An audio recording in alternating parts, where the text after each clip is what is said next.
आज नीति आयोग की बैठक में उस समय हंगामा और घमासान मच गया जब पश्चिम बंगाल की मुख्यमंत्री ममता बनर्जी बीच बैठक से निकल गई और ममता बनर्जी ने आरोप लगा दिया कि उन्हें बैठक में बोलने नहीं दिया गया, उनका माइक म्यूट यानी कि बंद कर दिया गया, जबकि आंध्र प्रदेश को बोलने के लिए अधिक समय दिया गया।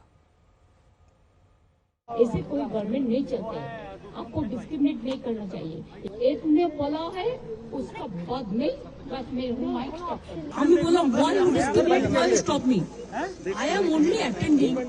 You should be happy for that. Instead of that, you are giving more scope to your party, your government, and you only me on behalf of opposition. Only I am there, and you stop my mic. আপনি আমার mic বন্ধ করে দিচ্ছেন। আপনাদের এই বঞ্চনা আমি মানি না, তাই মনে রাখবেন আমি চললাম। दीदी ये बंगाल का दीदी इंसल्ट है, ये आपका इंसल्ट नहीं है, सब रीजनल पार्टी का इंसल्ट है। दीदी ममता बनर्जी के आरोप पर मोदी सरकार के मंत्रियों ने इसे ममता बनर्जी की अपनी बात बताई है और ममता के इन आरोपों को सिरे से खारिज कर दिया है। She is now conveyed to the media or conveyed through the media that her mic was put off.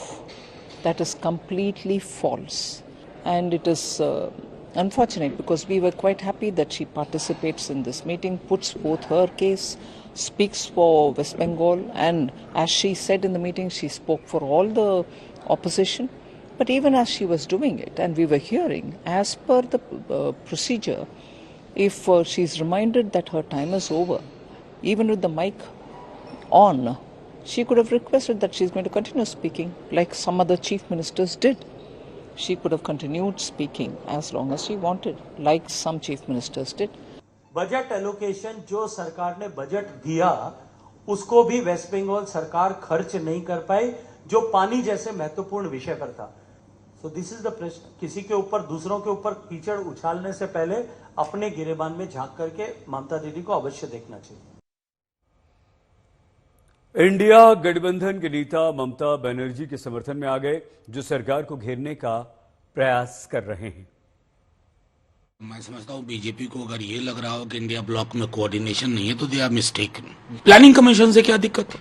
सिर्फ इसलिए ना कि नेहरू के जमाने से वो था, तो नेहरू के जमाने की तो बहुत सारी चीजें आप ढो रहे हैं। हकीकत बदलेगी जब आप पहलकदमियां क्या ठोस लेते हैं, और वहां मैं नीति आयोग को फेलियर मानता हूँ। ये गलत बात है कि इस तरह से मुख्यमंत्रियों को माइक बंद कर दिया जाए, मुख्यमंत्रियों की बात न सुनी जाए। हम भी योजना मंत्री रहे हैं, योजना आयोग देखा है, हर मुख्यमंत्री की बात सुनी जाती, विपक्ष के मुख्यमंत्रियों की विशेष रूप से बात सुनी जाती, उनकी समस्याएं अगर वो नहीं जो है सुना रहे हैं, वो सुनना चाह रही सरकार, तो गलत है। नीति आयोग को इस बात पर ध्यान देना चाहिए। तो ममता बनर्जी के साथ जो किया है उचित नहीं है। सीएम के मुख्यमंत्री ने, कांग्रेस के मुख्यमंत्रियों ने भी बहिष्कार किया, इसीलिए बहिष्कार किया कि नीति आयोग को निष्पक्ष होना पड़ेगा। नीति आयोग की बैठक में बिहार के मुख्यमंत्री नीतीश कुमार भी शामिल नहीं हुए। एनडीए शासित राज्यों में से इकलौते ऐसे मुख्यमंत्री हैं नीतीश जो नहीं आए। बिहार की तरफ से उप मुख्यमंत्री सम्राट चौधरी और विजय कुमार सिन्हा नीति आयोग की बैठक में हिस्सा लेने पहुंचे। इसके अलावा बिहार से 4 केंद्रीय मंत्री नीति आयोग के सदस्य भी हैं और वो सभी बैठक में उपस्थित रहे। हालांकि नीति आयोग की ओर से इसका कारण बताया गया कि कल बिहार में सेशन देर तक चलने के कारण नीतीश इसमें शामिल नहीं हुए। नीति आयोग ने बताया कि 10 राज्यों के मुख्यमंत्री भी नहीं आए, जिनमें से नीतीश को छोड़कर बाकी सभी गैर एनडीए शासित राज्यों के मुख्यमंत्री थे। Bihar was having an assembly session till late yesterday evening. So there was no way he could have arrived. That was the reason why Bihar didn't come.